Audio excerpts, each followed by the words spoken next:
शॉर्टकटमध्ये म्हणले. पण प्रत्येक ठिकाणी शॉर्टकट तुम्ही पण मारला नाही. आणि शॉर्टकट करायचा भाग परमार्थ नाहीच आहे.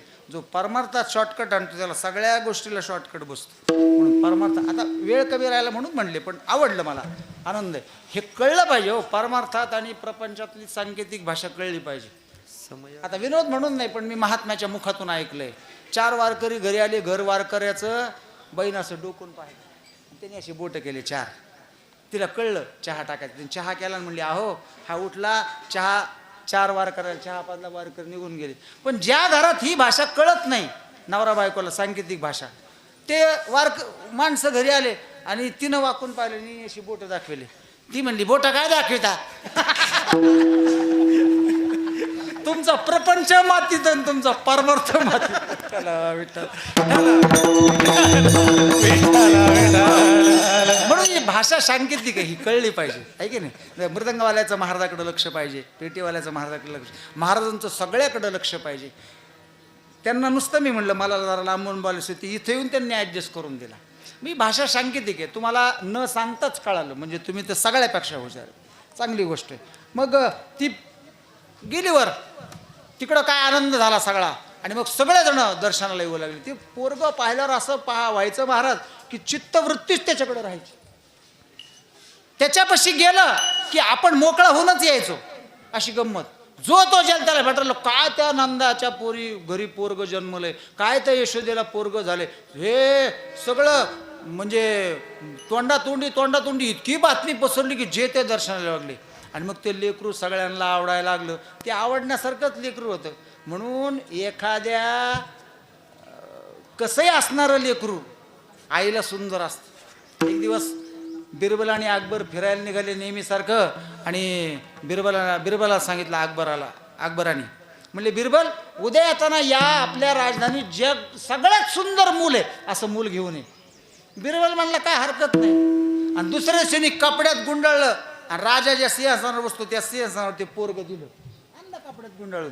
आता जसे कपडे बाजूला केले म्हणजे अंगावर दुपटं टाकलं होतं, छोटं लेकरू होतं, जसं ते दुपटं बाजूला केलं राजानं, काळं कुळकुळीत, कानातून पू, नाकातून घाण, तोंडातून सगळं, आणि सगळे हाडं मोजून घ्याव असं त्याचं डोकं मोठं, ढेरी एवढी मोठी, हातापायाच्या काळ्या झालेल्या. आणि त्यांनी पाहिलं ते करून पाहिलं त्या पोराने. राजा म्हणला उचल उचल उचल, एवढं घाण लेकरू कशाला आणलं?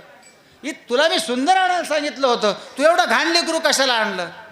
तो म्हणला महाराज हे त्याच्या आईला विचारा. काय म्हणला बिरबल? राजे हे मूल सुंदर आहे का हे त्याच्या आईला विचारा.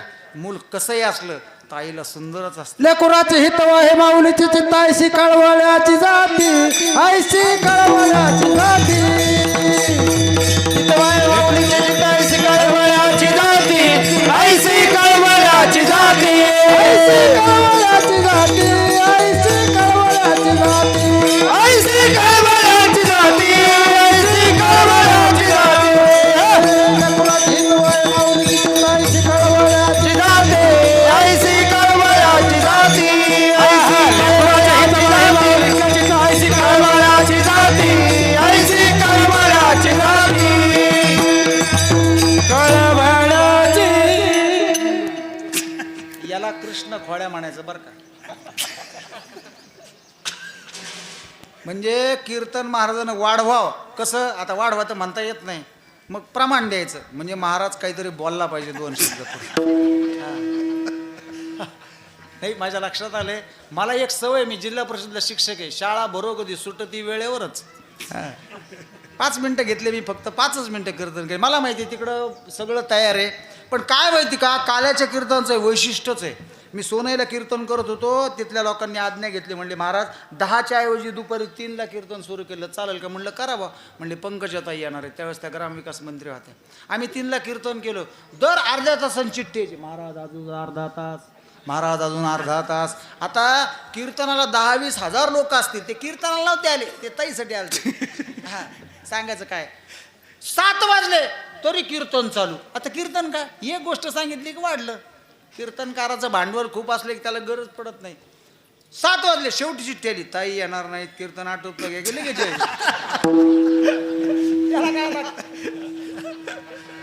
तसं सगळे इकडं गोळा झाले महाराज आणि आनंद झाला.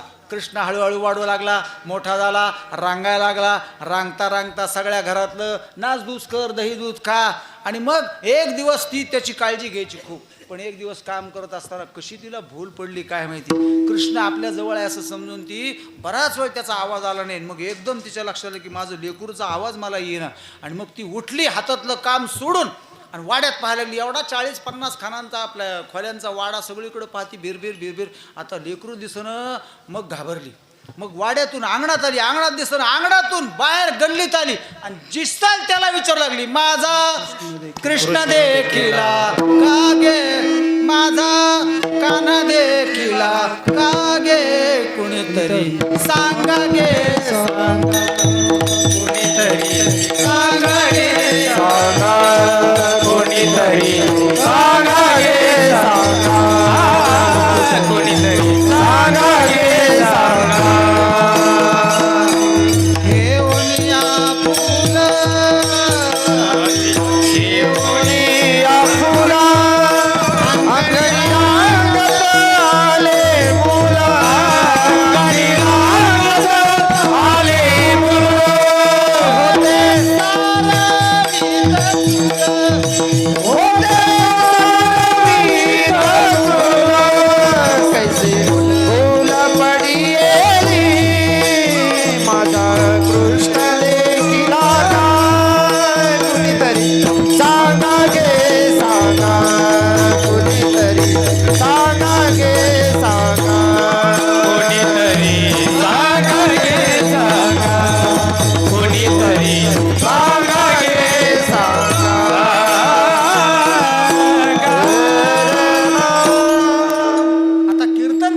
हे सांगा. बस झाला. मग कृष्ण हळूहळू मोठा झाला. मित्र गोळा केले. वडजा, वाकड्या, पेंदा, सुदामा, सामा, सुमंगल, सुबधुमंगल सगळे मित्र गोळा केले. आणि मग सगळ्यांना गोळा केले. वाट्यावर उभं राहायचा आणि म्हणायचा चला. मग सगळे म्हणायचे काय करायचं. म्हणले चोऱ्या. म्हणले देवा चोऱ्या करणं चांगलं आहे का रे. म्हणले हो चांगलं आहे. मग काय चोरायचं. म्हणले लोकांचं चित्त चोरायचं. हां, कारण का सगळ्याचं चित्त मृदू सबाय नवनीत. कोणाचं चोरायचं. म्हणले सज्जनाचं, वैष्णवाचं, खांड खुंड खाणाराचं नाही.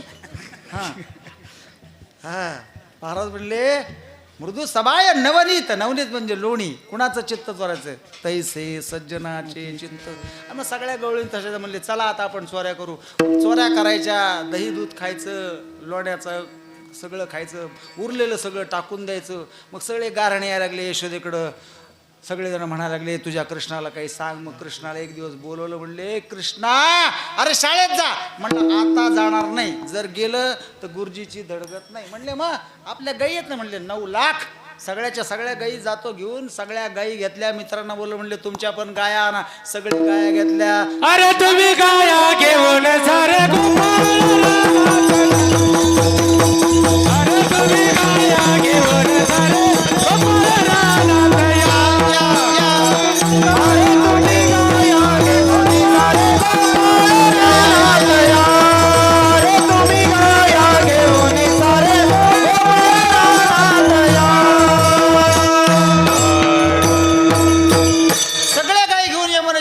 गेले. गाई चारायला सोडल्या. यांचे सगळे इकडे खेळ सुरू झाले. होतो तू हा मामा.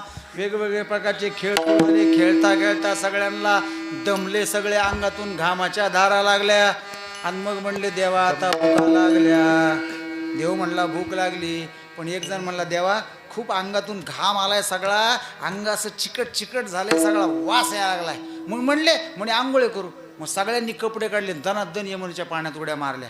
म्हणले देवाला आंघोळ घाला, देवाला आंघोळ घाला. देवाला खडकावर बसवलं. सगळे गोपाळ देवाला आंघोळ घालायला लागले.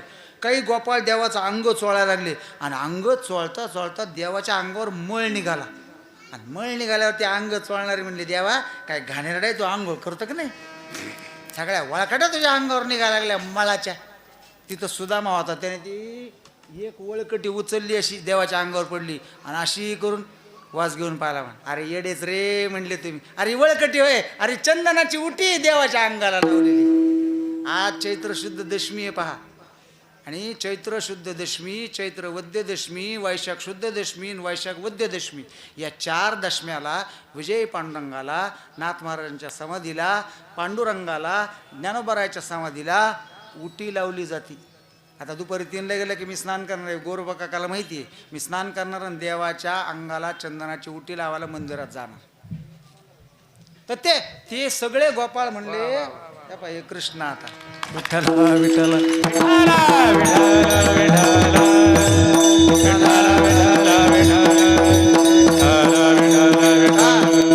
बघा वर्णन चाललंय कृष्णाचं आणि कोण कोणाच्या रूपात येईल सांगता येत नाही. हा आपल्याला फक्त ते लक्षात आलं पाहिजे.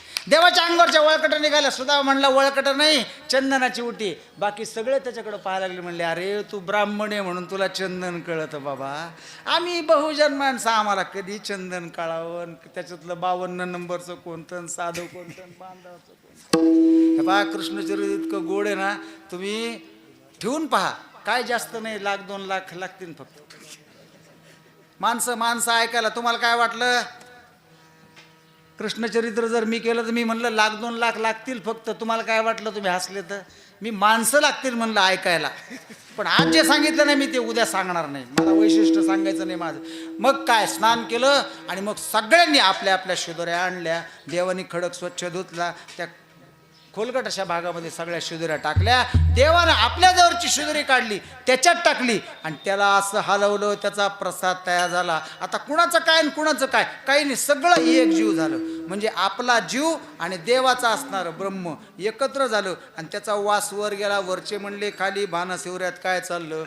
म्हणले काही नाही, भानशिवऱ्यात काला चाललाय म्हणले कृष्णाचा. राम जन्माच्या उत्सवाच्या निमित्तानं आज काल्याचं कीर्तन आहे आणि काल्याच्या कीर्तनाला प्रत्यक्ष राम आलेत, राम ईश्वर आलेत, गोरोबा काका आलेत. प्रत्यक्ष राम मृदंग वाजवतोय, पाठीमागं ईश्वर बसलाय. काय पाहिजे अजून? आणि सगळ्याच्या सगळ्या गोपी, कीर्तनकार सुद्धा गोपीच आहे. हा जोपर्यंत तुम्ही पुरुष आहे स्वतःला म्हणता आणि जोपर्यंत तुम्ही पुरुष असताना स्वतःला गोपी होऊन घेत नाही तोपर्यंत तुम्हाला कृष्ण दर्शन देत नाही. म्हणून स्त्रीच गोपी असं नाही, आपण पुरुष सुद्धा सगळे गोपीच आहोत. आपल्याला गोपी झाल्याशिवाय कृष्णाचं दर्शन होत नाही. भगवान शंकर सुद्धा गोपी होऊन कृष्णाचं दर्शन घ्यायला आले रासक्रीडेमध्ये. तेव्हा देवानं दर्शन दिलं. वास्तविक आता मिशा होत्या, दाढी होती आणि एवढी उच्च धिप्पाड नाचणारी रासक्रीडेतली ही गोपी कोण म्हणून जेव्हा उघडून पाहिलं तेव्हा ही भगवान कृष्ण शंकर. गोष्ट मोठी आहे, फार लांब आहे, सांगत नाही तुम्हाला. देवाला प्रसाद केला, सगळं माहिती आहे. उचलला प्रसाद आणि मग गोपाळांना दिला. गोपाळ म्हणाले देवा आम्हाला, देवा आम्हाला, देवा आम्हाला, देवा मला दे, देवा मला दे. जो तुम्हाला काल्याचा प्रसाद हात पुढं करून मला दे म्हणाल त्यालाच द्यायचा. यांनी मृदंग वाजवला नाही मागितलं द्यायचं नाही. यांनी उत्कृष्ट साथ केली मागितलं नाही द्यायचं नाही. मी कीर्तन जरी केलं असलं मी मागितलं नाही तर द्यायचं नाही. व्हाय तिकडा महाराज असतील तर तिकडं तुझ्या घरचा. मागितल्याशिवाय प्रसाद द्यायचा नाही. प्रसाद मागितला पाहिजे आणि दिलेला प्रसाद अप्पलपटासारखा एकटाच नाही खाल्ला पाहिजे. एकमेका देवमुखी सुखे घालू प्रसाद देवानी केला, सगळ्यांना वाटला, सगळ्यांनी तो प्रसाद खाल्ला आणि तो प्रसाद सेवन केल्यानंतर सगळे आनंदाने नाचू लागले. ज्ञानेश्वर माऊली माऊली माऊली माऊली ज्ञानेश्वर माऊली ज्ञानराज माऊली झालेली सेवा प्रभू रामचंद्राच्या भगवान कृष्णाच्या चरणावर ठेवतो. आता जय विठ्ठल झाले की तुम्ही त्याची दांडी त्याला लावायची. माझ्याकडे यायचं. मग आपण दहीहंडी या ठिकाणी फोडणार आहोत. एकदा सगळेजण भजन करा. भानुदास एकनाथ, भानुदास भानुदास एकनाथ, भानुदास एकनाथ, भानुदास एकनाथ, भानुदास